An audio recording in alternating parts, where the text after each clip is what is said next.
tudo bem? Então vamos lá, mas antes não esquece de deixar o seu like. Lembre-se, essa é a forma que você tem de ajudar as pessoas que estão aqui do outro lado da câmera a continuar trabalhando para você, tá bom? Então vamos lá. Vamos falar dos tempos do modo indicativo, tá lembrado? O modo indicativo é aquele que dá certeza das coisas. E a gente tem no modo indicativo 3 passados. Aí você já começa: André, tá vendo como que a língua portuguesa é difícil? 3 passados.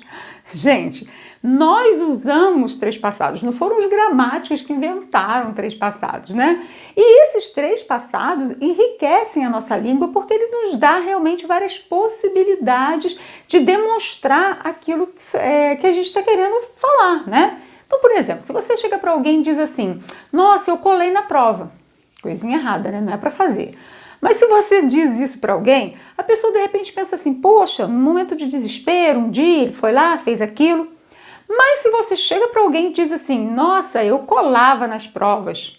Ora, isso também é passado, né? Você está se referindo ao que você já fez. Mas vai lá, é bem diferente a questão. Significa que você fez isso várias vezes e aí a coisa muda de figura. Viram? Então a gente precisa, na verdade, ter vários passados para expressar determinados sentimentos, né? Determinadas ações. Ok? E explicado isso, vamos aos tempos dos passados do modo indicativo. A gente tem 3 passados.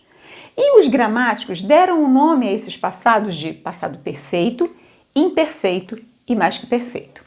Mas para a gente entender por que eles têm esses nomes, a gente vai primeiro imaginar que essa linha verde que eu tenho aqui seja a linha da nossa vida, tá bom?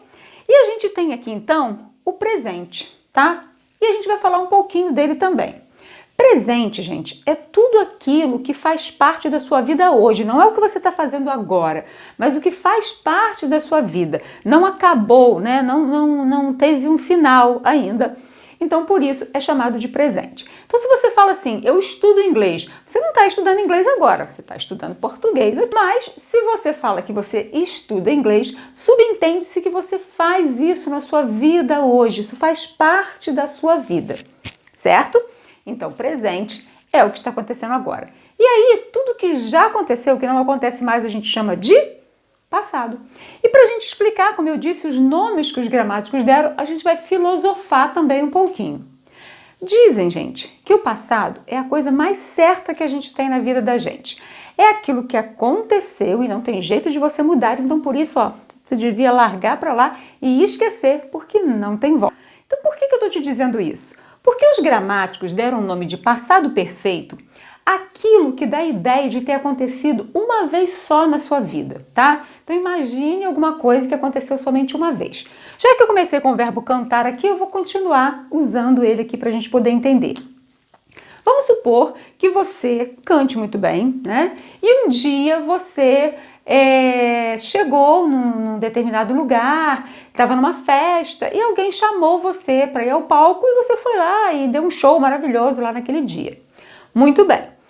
Aquilo aconteceu e você seguiu na linha da sua vida e um dia você está passando em frente a esse lugar, né, onde havia essa festa, e você diz para a pessoa que está com você assim: eu cantei naquele lugar, tá? Você vai dizer eu cantei e a pessoa que estiver te ouvindo, ela vai supor que você fez isso realmente uma única vez, né? Ela vai ter, isso vai passar pela cabeça dela, ok? Então, por isso que ele chama passado perfeito. Passado perfeito é aquilo que dá a ideia de ter acontecido uma única vez e ter ficado ali, parado, estacionado mesmo, né, na linha da sua vida.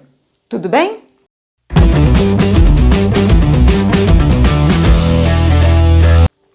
E o passado imperfeito, então, é aquele que dá a ideia de ter acontecido várias vezes durante o seu passado.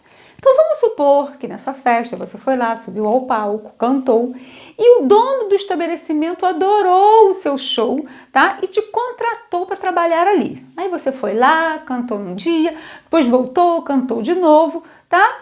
E aí você cantou um dia, ia ficar no passado, mas aí ele te chamou e você cantou de novo e ele gostou, achou que foi muito bacana o espetáculo, ele te chamou de novo, só que hoje ele não te chama mais, ok? Então você fez de novo, fez e fez de novo. Vamos supor então agora que você, passado alguns anos, você não faz mais aquilo, mas você está passando em frente àquela casa, né, aquele lugar onde você fez o show ali. Como é que você fala para a pessoa que está do seu lado para dar a entender que você fez isso mais de uma vez? Você vai dizer para ela, eu cantava. Desculpa, troquei a caneta, né? Você vai dizer, eu cantava naquele lugar. Quando você disser isso para a pessoa que está te ouvindo, ela imediatamente vai supor que você fez isso mais de uma vez. Por isso que ele se chama passado imperfeito, ou seja, ele não é perfeito, ele não ficou uma única vez e pronto, acabou. Você fez uma vez e fez de novo, e fez uma vez e fez de novo, ok? Para isso, vamos pensar, por exemplo, no verbo chutar. Não sei, tem na minha cabeça aqui agora, tá? Vamos pensar no verbo chutar. Você pegou a bola e um dia, né, você está contando para alguém que você pegou a bola no passado, colocou na sua frente e... Como é que você fala? Eu chutei. Isso aí. Você vai dizer, eu chutei aquela bola no lado direito do gol. Mas vamos supor que você tivesse essa mania, você sempre fazia isso do lado direito do gol. Então, como é que você vai dizer isso para as pessoas? Eu chutava. Isso aí. Eu chutava a bola sempre para o lado direito do gol. Certinho? Lembrando, gente, que nem sempre vai acabar com vá, né? Você precisa só entender que é essa ideia de que acontecia várias vezes. Pode acabar com a também. Por exemplo, se você falar o verbo subir, né? Como é que você fala? Uma vez só, numa montanha. Eu subi. Muito bem. Mas se você fez isso várias vezes, como é que você fala? Eu sempre subia. Eu sempre subia aquela montanha. Ok? Então, lembra de como você usa a sua linguagem. Uma vez só, passado perfeito. Mais de uma vez, passado imperfeito. Ok?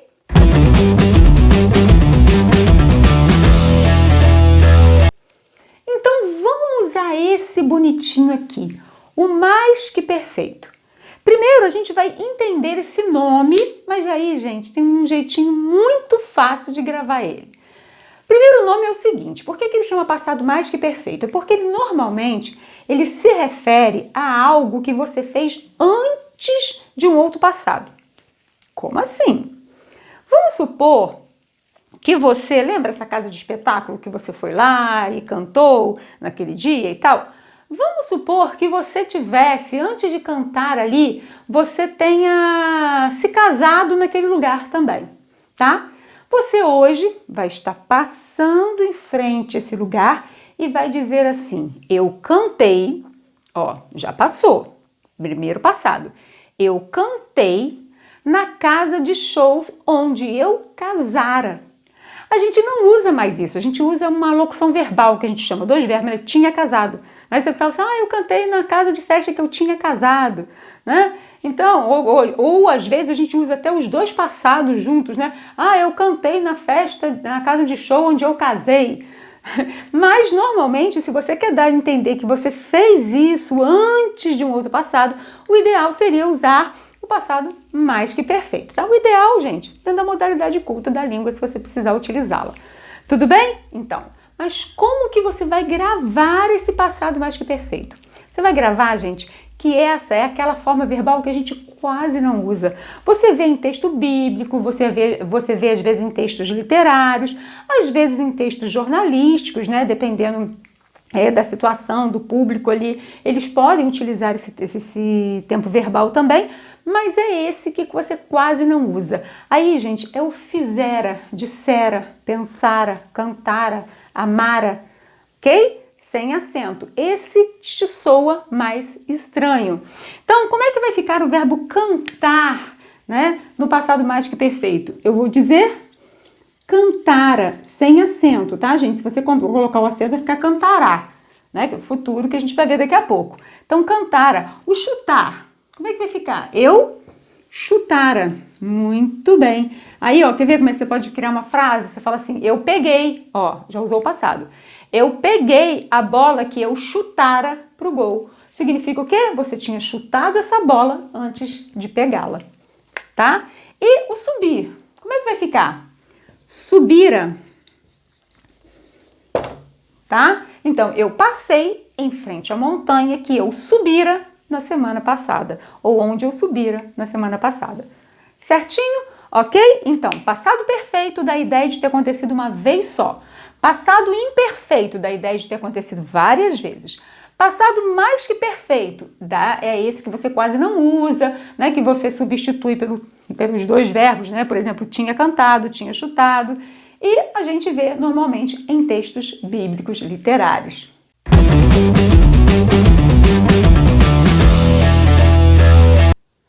Vamos ver se você entendeu.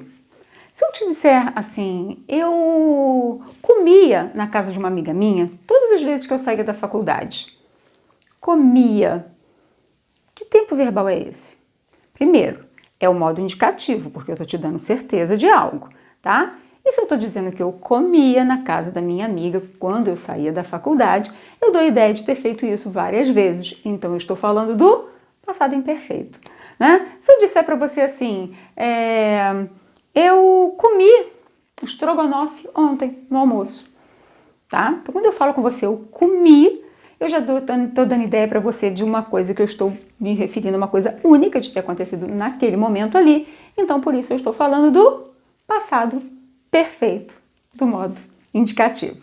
E se eu disser para você assim, ela pensara em tudo o que aconteceu com ela, mesmo que de repente eu esteja usando isso fora de um contexto, de não ter um outro passado anterior, na hora que eu falo pensara, eu estou usando o passado mais que perfeito. Tudo bem? Então, vamos aprender agora a conjugação desses verbos. O que é isso? É usar eles em todas as pessoas, né? Ou seja, eu, tu, ele, nós, vós, eles. Como que eu uso isso? Olha, e é muito facinho também, né? Lembrando que a gente vai novamente usar com você o que você já sabe.